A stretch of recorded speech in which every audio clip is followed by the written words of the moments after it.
मित्रों, दुर्योधन की मृत्यु के समय श्री कृष्ण ने किया था इस रहस्य का खुलासा।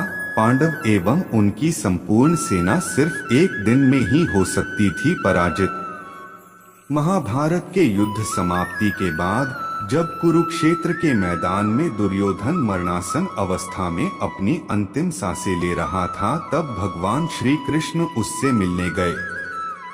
हालांकि भगवान श्री कृष्ण को देख दुर्योधन क्रोधित नहीं हुआ, परंतु उसने श्री कृष्ण को ताने जरूर मारे।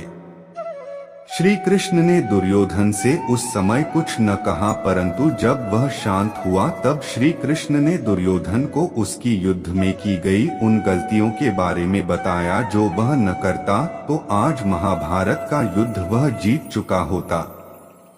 कुरुक्षेत्र में लड़े गए युद्ध में कौरवों के सेनापति पहले दिन से 10वें दिन तक भीष्म पितामह थे, वहीं 11वें से 15वें तक गुरु द्रोणाचार्य ने ये जिम्मेदारी संभाली। लेकिन द्रोणाचार्य के मृत्यु के बाद दुर्योधन ने कर्ण को सेनापति बनाया। यही दुर्योधन के महाभारत के युद्ध में सबसे बड़ी गलती थी।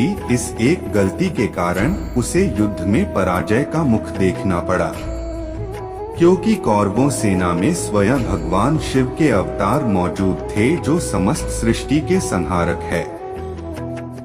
अश्वत्थामा स्वयं महादेव शिव के रुद्र अवतार है।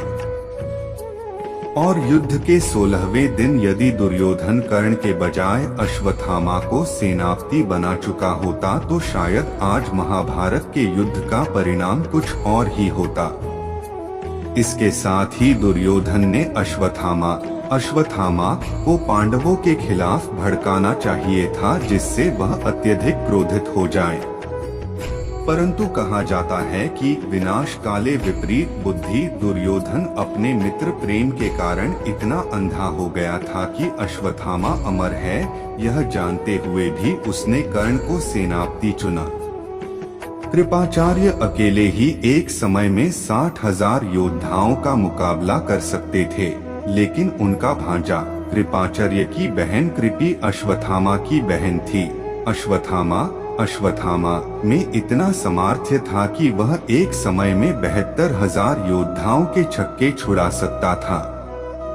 अश्वत्थामा ने युद्ध कौशल की शिक्षा केवल अपने पिता से ही ग्रहण नहीं करी थी, बल्कि उन्हें युद्ध कौशल की शिक्षा इन महापुरुषों परशुराम, दुर्वासा, व्यास, भीष्म, कृपाचार्य आदि ने भी दी थी।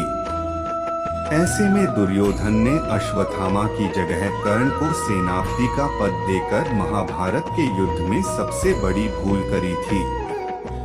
भगवान श्री कृष्ण के समान ही अश्वत्थामा भी 64 कलाओं और 18 विद्याओं में पारंगत था। युद्ध के 18वें दिन भी दुर्योधन ने रात्रि में उल्लू और कौवे की सलाह पर अश्वत्थामा को सेनापति बनाया था। उस एक रात्रि में ही अश्वत्थामा ने पांडवों की बची लाखों सेनाओं और पुत्रों को मौत के घाट उतार दिया था। अगर दुर्योधन ऐसा पहले कर चुका होता था तो वह खुद भी न मरता और पांडवों पर जीत भी दर्ज कर चुका होता। हालांकि यह काम अश्वत्थामा ने युद्ध की समाप्ति पर किया था।